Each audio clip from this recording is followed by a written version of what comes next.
Халык саламаттыгы үчүн экологиялык жактан таза азыктарды колдонуу зарыл. Бул багытта дыйкандар, багбандар жана атайын адистер иш алып барып, таза продукцияны өндүрүү үчүн аракеттерди көрүп келишет. Алардын бири Талас районунун Кыркказык айылынын тургуну Тынарбек Бердалиев. Ал үй шартында биогумус өндүрүп, мол түшүм алуу үчүн дыйкандарды органикалык жер семирткичтерди колдонууга чакырып келүүдө. Кененирээк кийинки материалда. Органикалык жер семирткичтерди гана колдонгон айыл тургуну өзгөчө сөөл жандарды багат. Калифорниянын сөөл жандары жумурткалап абдан тез көбөйүшөт. Атайын мынтип малдын кыгына чөп-чарларды, чирендилерди аралаштырып үйүп коет. Бул менен сөөл жандар азыктанып, жыйынтыгында биогумус пайда болот. Айылдык новатордун айтымында биогумустун пайдасы химиялык жана башка жер семирткичтерден дагы кыйла жакшы.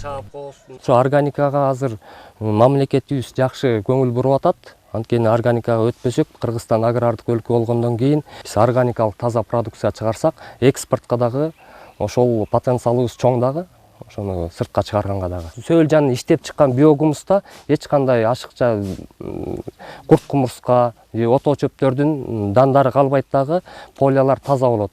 Айыл тургуну сөөл жандан чыккан биогумусту электен өткөрүп, бул калыпка алып келет. Даяр болгон жер семирткичти картошка жана башка өсүмдүктөргө колдонууда. Бул химиялык жер семирткичтерден кем эмес пайда берип, түшүмдүүлүктү арттырат. Сөөл жандан чыккан даяр биогумус, муну ушундай эле түбүнө берсе болот да. Жөөктүн ичине берип, сразу үстүнө кайра культивация салып кетсе, жаап кетсе, мунун эффекти аябай жакшы болот. Тыным албаган дыйкан биогумус менен гана чектелбейт. Органикалык жер семирткичтерге басым кылып, үй шартында компост даярдайт. Мындай ыкмада үйүлгөн чирендилер, кыктардын баардыгы күйүп майдаланып калат. Ал үчүн үстүнө суу сээп, жаап коюу керек. Муну дагы ар бир дыйкан жасап алса болот. Эч кандай кыйынчылыгы жок. Ушунда үйүп туруп эле, сууду бир 80% суу куюп туруп, ылчылдап туруп, бир ай жаап койсо, монун эч нерсеси калбай үйгөлөн күйүп калат. Мунун ичинде жанагы ото чөптөрдүн уруктары да күйүп калат.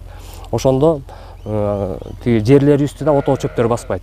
Бул дагы жакшы удобрение болуп берет да. Малдын жазында алып барып эле шашып төгүп салып атпай, ошо шашпай, жазга эрте жазда үстүн ушинтип жаап туруп эметип койсо, компост даяр болуп калат бир айда. Агрономдун айтымында жер иштетүүдөн жакшы киреше табуу үчүн дыйкандар жаңы ыкмаларды колдонуусу зарыл. Өзгөчө органикалык жер семирткичтерге басым кылуу керек.